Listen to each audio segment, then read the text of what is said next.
How did you come across with your wife here in Pakistan? And are you like still a US citizen or you are a Pakistan national? I'm still a U.S. citizen. And what happened was I was in U.S. and doing a fundraising tour when COVID hit. So COVID hits and all my fundraisers get canceled and I can't get a flight back to Pakistan. So I'm sitting there and it took 4 months to get a flight to even get to Pakistan in 2020. I think March, April, May, June. Yeah, it took 4 months. So I'm sitting there isolated by myself. You can't go out anywhere. You know, they had everything shut down. You could go to the grocery store and the bank once a week where I was at. That's kind of, you know, and so I'm sitting there and because of the internet, thanks goodness, you know, internet and phone, I could talk to my donors and I could talk to my team that was working on, in fact, with APNA, we were doing a lot of distribution of food all over Pakistan for people that had lost their jobs because of COVID. During the COVID? Yes. So for a couple of years, we did that mission with APNA. And so during those 4 months, I actually had time to catch up on a lot of stuff that I was behind on, you know. You get busy. And so I got paperwork and financial stuff and was able to catch up. But also during that time being alone, I kept thinking of this girl that I met. And I'd met her about 6 months before this time, 7 months. So it was, I think it was September 2019. I was asked by one of my employees, Abed, who's been with me since the earthquake. He was a kid on the earthquake zone. Now he's my director of operations. And taught him whatever I knew about logistics, and he does an amazing job. So he said, listen, my uncle, he wants to invite you to Radio Pakistan to do an interview and talk about your work. So I was like, you know, I'm so busy. I really don't think I know. So, and this is back before COVID, back in 2019. So I said, okay, I went and did the interview. There was this young lady there who was working in the accounts department, and she was given the task of taking us around, getting us tea, and hosting us and looking after us. So I remember walking out of there and saying to my employee, Abed, I said, man, that young lady is going to make an amazing wife to somebody someday. All right. You know, but I forgot about it, right? I didn't think about it. But COVID happened, and I'm sitting there for 4 months, and I couldn't get this girl off my mind.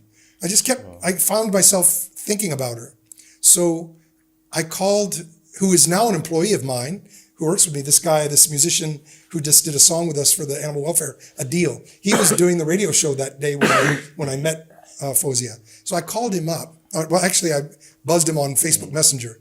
And I said, you know that young lady that was looking after us? And he said, oh yeah. I said, I don't even know her name. What's her name? Because I didn't know her name. I couldn't remember it. He said, it's Fozia. And I said, you know, do you happen to have her number? Because I want to book more radio shows. Yeah. So he gave me her WhatsApp number. So I WhatsApped her and I said, hey, I'm Todd. I'm the American Gora who, you know, was at Radio Pakistan about 7-8 months ago. And how you doing? So she wrote me back, who are you? And I said, I was at the, you know, I did the radio program and you gave us tea and you gave us a tour of the place and the museum that they have there and all that. Oh, yeah, I remember you. What do you want? And I said, well, I mean, I'm sitting here. I'm in US. It's COVID. I was just thinking about you and thought that maybe when I come back, you know, you really impressed me. Maybe we could meet for coffee or something. And she sent back a heart emoji. Okay. And I was like, oh, well, what I thought was like 1% chance just turned a little bit higher. That's the green signal. Yeah. So for about a good month, we started talking and FaceTiming on Facebook like every day, talking and blah, blah, blah. So it turns out, lucky for me, that, and not so lucky for her father had gotten cancer a couple years ago. He had leg cancer, and they were thinking about amputating it. So for almost 2 years, Fozia, at this ripe age for getting married, had so many proposals. But she stayed at the hospital for almost 2 years taking care of her father save him from cancer. And she was the youngest in the family, and she would go there and stay with him and stay the night, change his bandages, get his medicine. And she was focused on that. So by my luck, she didn't find a husband yet. She took her, when her father got out of the hospital, she paid for them and her to go to Hajj. And her family is elderly. They're from, father's from Sheikhupura, mother is from Hafizabad. So basically she just is from this village, right? And just very loyal person and good person, taking care of her father. And so fast forward to the time that I met her, she had gone to Hajj and gone back to work. And she said that her parents, one of the main things they did when they went for Hajj is praying for her to find a husband. And I said to her, I bet they never thought that their prayers would be answered in the form of this American, this old American Gora. But it was just really strange because she said, it was almost like God made this happen where it couldn't have happened otherwise, because we talked for a month and we decided we wanted to get married. But she said, not until you come back and my parents meet you. If they say yes, then I'll marry you. If they say no, then I will not marry you. She was very cut and dry about it. So I came back, we met, we liked each other. It all just was working out. Her parents came and met me. And before they even left that day, she said, they like you. They like you.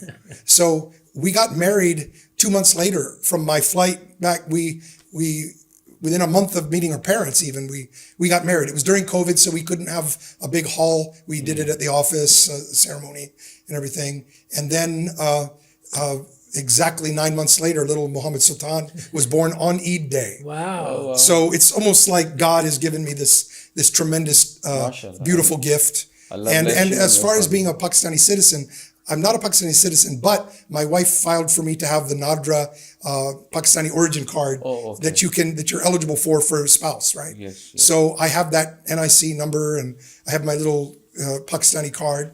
Very proud of that. You have a POC card. Yeah, so I don't have to travel on visa and basically have the benefits of citizenship. Yes. And we're just having our life. Fozia, before Radio Pakistan, she worked for GIZ and some other NGOs, so she has NGO experience. So she started looking after the House of Blessings for Widows and Orphans project that we have. Wow. We have one in Pindi, and then we have Tyra, who's in Karachi running the project, and we're starting another one here. We just came from the place that we're going to be starting that program here. So Fozia is working on that very diligently and busily, and in doing this for some time now, it's ended up she has this tremendous aptitude, talent, and desire to do this, and she's been so good with the mothers and children, and so we're just have our little family, and we travel around together doing the relief work together, and I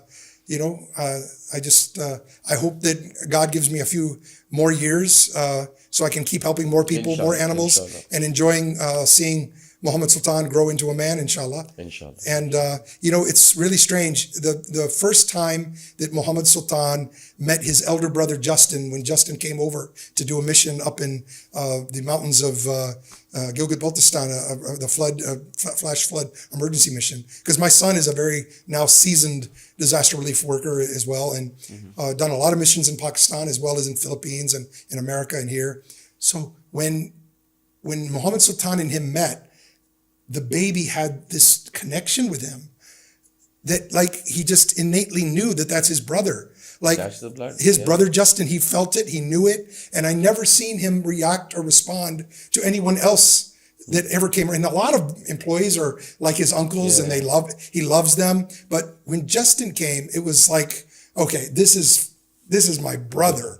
It was it's really fascinating to see how that happens. Blood speaks. Yeah. Blood is thicker than water. Yeah, and a little baby even can pick up on it, So, I'm thankful to Allah for everything He's given me and the purpose He's giving me. And I'm honored to serve Pakistan. It's a beautiful, magical country. And there's problems here, but all it really needs, all the resources are here. Individual brilliance needs to turn into a success through teamwork. So teamwork is what I tell the young people all the time, that what Pakistan needs is teamwork.